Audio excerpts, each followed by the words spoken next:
I've really been thinking about the left and the Democrat Party, who I believe are synonymous at this point. If you continue to vote for this president or believe in this president, support the policies of this president and the administration, the left wants to throw Biden overboard, not because they're not in love with his policies, but he's not the man to carry them out. I want you to understand that. I want you to understand that the left is interested in they're not interested in truth. We're gonna get into that. I'm gonna get into terms that the left has tried to redefine, including the word recession. And I know that you've heard about this. I'm gonna go into it with a little more detail, I believe, in specificity. I want to talk to you about what's going on in the economy. I want to talk to you about what the left is doing. And also, I'm gonna challenge you. The other day I tweeted out, and I encourage you to follow me on Twitter, just Carl Jackson Show on Twitter, wherever I am on social media, either The Carl Jackson Show or Carl Jackson Show. But I tweeted out the other day that there are two types of Republicans, and I believe this to be true, because as much as I'm concerned about the left, I'm just as concerned about those that are fighting against the left, those that are on my team, if you will. And those that are on my team, the Republicans, the conservatives, the patriots, those that believe and subscribe to the Constitution, believe in our Judeo-Christian heritage, I have to challenge you. I have to ask you, do you understand the left, that the threat, that the existential threat, as a matter of fact, that the left poses to the American way of life? This is crucial. There are two types of Republicans. There are those that do understand the existential threat that the left poses to the American way of life. And then there's those that do not. This came to mind the other day. I moderated for a local county commissioner's race here in Central Florida. And I wasn't thinking about them specifically, but there were a couple of conversations that I heard there. There were a couple of conversations that I heard elsewhere. And it was the conversations, whomever was involved in the conversation, talked about how, basically Republicans need to learn to get along with Democrats. We want to return to this place in time where Republicans and Democrats got along. Everything was hunky-dory. We could battle, but then we could go out to lunch together.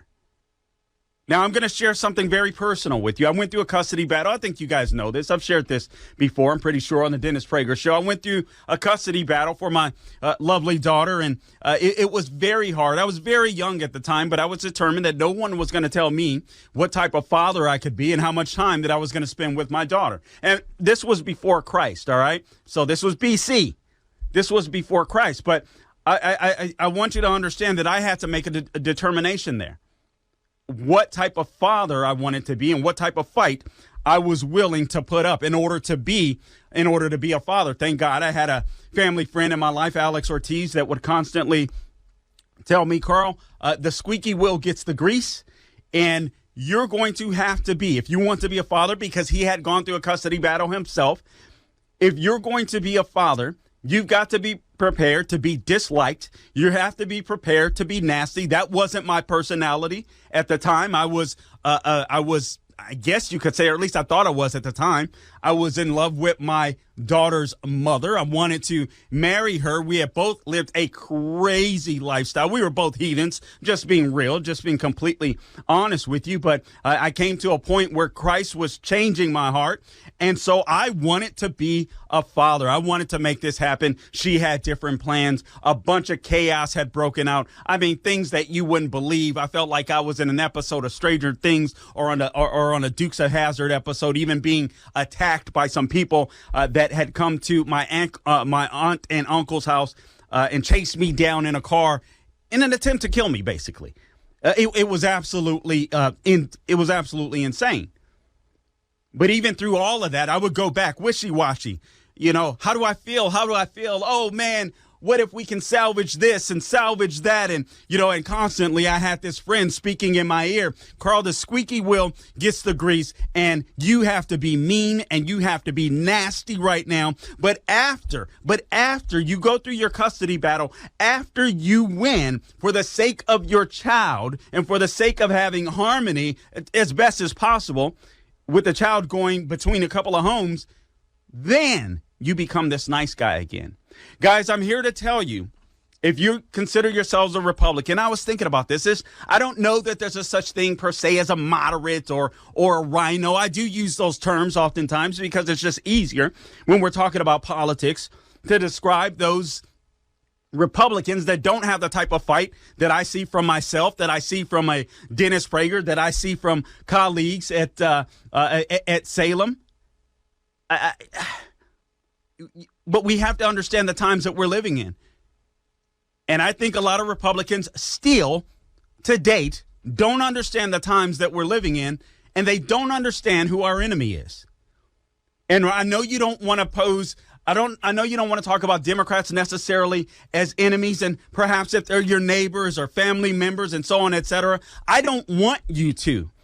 But I want you to understand that the Democrat Party has been co-opted by the left, and there isn't a time for us to play nice. We have no time to play nice, to get along, to sing Kumbaya. Those days are over. The day has come where we have to crush them. Crush them. There's no compromise, no caveats. We have to crush them. Now, after we beat their behinds or spank their behinds in 2022 and 2024, if they want to come alongside us in order to make America strong again, in order to make America great again, by all means, come on in. But they must be defeated and they must be crushed. Guys, I want you to understand again that the left isn't interested in truth. They're not interested in truth. They're interested in compliance. I'm going to illustrate this with one of the things that I want to talk about today. And again, I got some good news coming up. DeSantis, the GOAT, the great governor of all time, is at it again. Bad news for Brittany Griner, the WNBA soccer star in Russia. Bad news for her. Bad news for her, especially with the Biden administration and the White House. But she was just sentenced to 9 years in prison. And listen, I don't want her to spend 9 years in prison. I do believe there should be consequences because she should have known better. But there's two consequences that Brittany Griner is paying, I should say. One is she did a bad deed. She did something really stupid. And so, this Russia is in America. So she should pay the price. She should pay some type of price. This notion that America is this evil country with, dictators, as Trump was ruling in the White House, is just completely insane. And so now she's experiencing the consequences, not just of her actions by having whatever residual she had of weed, basically oil, whatever it was that she had taken over there, but she's also paying the consequences of her vote. She voted for a weak and feckless president in the Biden administration. She voted for a party that is completely weak when it comes to foreign policy, and now she's paying the price for it. So that's what I have to say about Brittany Griner. But again, I want to encourage you to be the type of Republican that understands the existential threat that the left poses to the United States of America and be willing to stand up and fight. Now isn't the time to sing Kumbaya. Now is the time to absolutely crush the left. This is Carl Jackson.